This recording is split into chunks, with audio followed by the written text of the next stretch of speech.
कतिसम्म लाजु यी भयो बुढालाई फेरि भन्दाखेरि के भएछ तपाईँ फुस्केछ कि विदेशमा क्या हो जहाँ जहाँ तपाईँ चाहिँ नि जागिर खाने मान्छे छन् पढ्न गएका विद्यार्थी छन् ती सबलाई सिआइएले कब्जा गरेको छ र उनीलाई तपाईँ चाहिँ घरका आफ्ना आमा बाउ अभिभावकलाई घन्टीमा है भोट घन्टीमा कसैले कब्जा गरेको छैन त चुनावभन्दा अगाडि पनि धेरै भिडियो बनाइयो घन्टीलाई भोट दिनु भनेर घन्टीलाई सपोर्ट गरियो खै त कसैले कब्जा पनि गरेन कसैले धम्की पनि दिएको छैन घरमा पनि फोन गरियो घरबाट त उल्टा मलाई के भने हामी परिवर्तनको पक्ष हो घन्टीलाई भोट हाल्ने हो भने उल्टा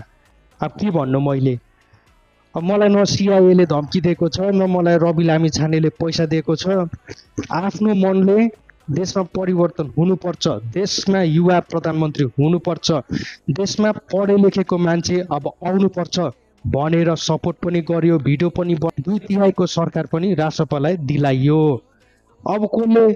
भन्दाखेरि यिनीहरू हार्नुको कारण यही अभिव्यक्तिहरू हो क्या यिनीहरूको घमण्ड यिनीहरूको चाहिँ तपाईँको म हुँ भन्ने पनाले गर्दाखेरि नै